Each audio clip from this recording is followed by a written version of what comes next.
Moi, je m'appelle Ulysse Fornier, je suis étudiant en première année de master à l'INALCO dans le département japonais. Mon sujet de recherche porte sur le paysage sonore urbain au Japon. Dans cette optique, je prévois de réaliser un film documentaire l'an prochain quand je serai sur le terrain. À côté de ça, donc, je me suis formé en réalisation documentaire et j'écris et réalise des courts-métrages en parallèle de mes études depuis quelques années.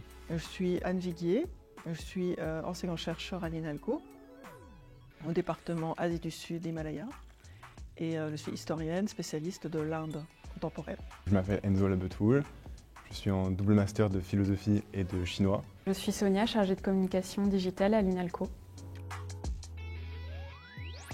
J'ai entendu parler de ce festival l'an dernier. J'ai tout de suite été intéressé dans mes études donc je suis en lien avec les géographiques asiatiques et plus particulièrement j'ai vu qu'il y avait certains cinéastes que j'appréciais particulièrement qui avaient participé aux éditions précédentes comme notamment Koreeda. Je me suis donc dit que ça pouvait être très intéressant comme expérience de assister avec un rôle un peu différent de celui de spectateur et donc d'avoir en plus un regard un peu plus critique sur les films à voir pour la sélection.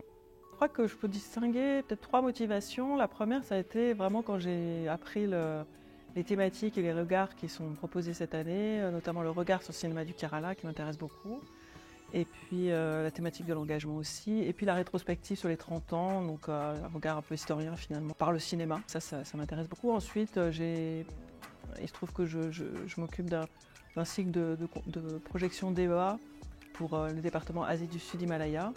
Et je me suis rendu compte à quel point les films pouvaient être des bonnes entrées dans des thématiques et susciter des discussions, des débats et aussi s'ouvrir à un large public.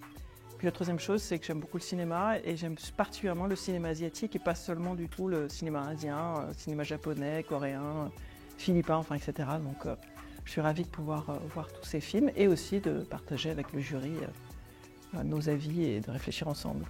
Je suis intéressé par un peu tous les arts, principalement la littérature, mais aussi beaucoup le cinéma. C'est une occasion super de regarder beaucoup de films dans un temps très court. C'est une incitation à exercer un peu son sens critique sur les films et ça permet de découvrir un environnement nouveau. L'engagement, c'est une thématique inspirante parce que ça rappelle que les arts ne sont pas neutres, c'est pas simplement des choses qui visent à décrire, mais qu'il y a une dimension un peu de contestation, une dimension politique.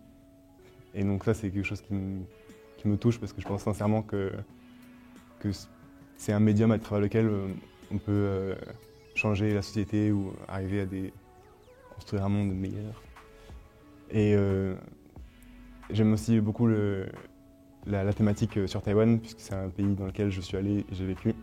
Alors le FICA, c'est un festival que j'apprécie et que je connais bien. En fait, j'ai déjà eu l'occasion de m'y rendre 2 fois dans le cadre de mes fonctions.